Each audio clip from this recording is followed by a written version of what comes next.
The film opens by immediately drawing our attention to a man who has just woken up from sleep. Like most people, this man, named Hussein, starts his morning by cleaning himself up and then having breakfast. Judging by his appearance, Hussein seems like a busy man with a prestigious job. You could say that, at a young age, he has already become independent, living in an apartment earned through his own hard work. But unfortunately, he's completely unaware that someone else has been secretly living in his apartment. He continues his mornings as usual, even when odd things begin to happen in his routine. For example, someone else is using his mouthwash, brushing their teeth with his toothbrush, and drying off with his towel. When it comes to breakfast, the intruder simply chooses whatever they want. That morning, they decided on a bowl of cereal with low-fat milk.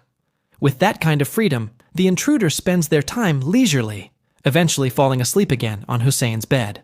Later that day, when Hussein returns home from work, he receives a call from his girlfriend. She tells him she'll be arriving in 2 days and asks him to pick her up at the airport. A few hours later, while Hussein is fast asleep, the intruder emerges from hiding. Whenever there's an opening, he freely roams the apartment without being detected. But things start to escalate. The intruder changes Hussein's alarm clock from 8 a.m. to 9 a.m., clearly intending to make him late for work and get scolded by his boss. As usual, the intruder begins his day, however he pleases, making milk tea, then deliberately diluting the remaining milk with tap water. Still not satisfied, he changes reminders on Hussein's schedule, hoping he'll forget to pick up his girlfriend. But behind all of this, the intruder is actually lonely. He only interacts with 2 pigeons that he feeds every day. To this day, the intruder's origin remains a mystery. His identity and reasons for living in the apartment are still unknown. As time passes, we see more of Hussein's life. During a serious phone call, we learn that he works as a real estate agent. But when he returns home, he can't rest just yet. He has to clean the messy kitchen. The intruder's goal is clear: exhaust Hussein so he falls asleep quickly. Taking advantage of the situation, the intruder opens Hussein's wallet and memorizes all his credit card information for future use. The next day, Hussein wakes up and goes about his routine. But since it's Saturday, he also does his laundry. Suddenly, his girlfriend calls, angry that she hasn't been picked up yet. Meanwhile, Saturdays are inconvenient for the intruder because Hussein stays home longer. So, he mixes saliva into the mouthwash, wears Hussein's freshly laundered socks and underwear, and carries on as if everything belongs to him. He even lures the pigeons inside by spreading snacks around the apartment, hoping Hussein's girlfriend, Melinda, will be disgusted and want to leave. And sure enough, the pigeons mess up Hussein's only comfortable chair. Now that there are 2 people in the apartment, it becomes more of a challenge for the intruder to move around unnoticed. Melinda wants to go to the supermarket after seeing the empty pantry. This leads to an argument between her and Hussein, who insists there's food in stock. To make it up to her, Hussein takes Melinda out to a fancy dinner. Great news for the intruder, who gets free reign of the apartment once more. He immediately uses up all the shower gel, spits wherever he wants, and even shaves his armpits with Hussein's beard trimmer. While the couple enjoys dinner outside, the intruder treats himself to a plate of spaghetti. Worse yet, since it's Sunday the next day, he doesn't want Hussein to look presentable for his date. So, he flushes Hussein's jewelry down the toilet, cuts his expensive tie, and pours used mouthwash back into the bottle. As if that wasn't enough, he refills the empty body wash bottles with floor cleaner. On Sunday, Hussein follows his usual routine, rinsing his mouth and preparing for his date, only to find his tie destroyed and his jewelry missing. Soon after, the intruder reappears, thinking the apartment is empty. As he grows more reckless, he uses Melinda's laptop to visit adult websites and wipes his runny nose with her underwear. As planned, this leads to a big fight between Hussein and Melinda. Later that night, the intruder hides in a new spot. He sneaks out at midnight to defecate, but doesn't clean it up properly, leaving stains visible. This causes more arguments between Hussein and Melinda, each accusing the other.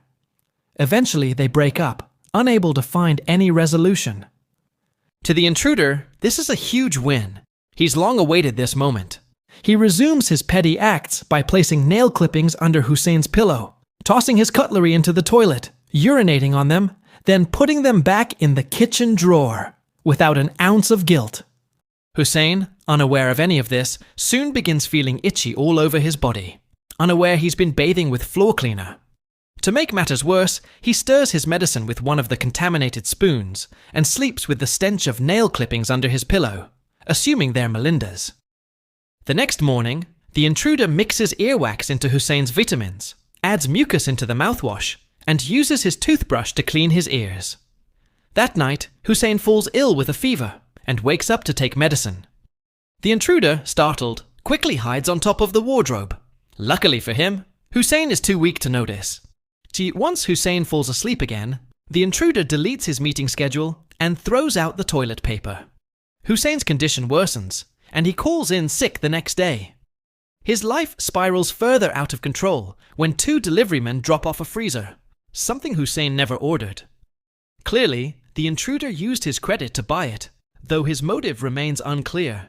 Things take a darker turn when the intruder hijacks Hussein's phone and sends explicit photos to his boss. Naturally, Hussein is immediately fired from his job as a real estate agent. After his boss leaves, Hussein hears running water from the kitchen. It's clear now. He's not living alone. He searches the apartment but finds no trace of the intruder. The only thing left to inspect is the mysterious freezer. Later, Hussein hires a locksmith to add extra locks to the apartment. Honestly, in his situation, it would have been wiser to install CCTV. But even with new security, the intruder finds ways to continue his torment.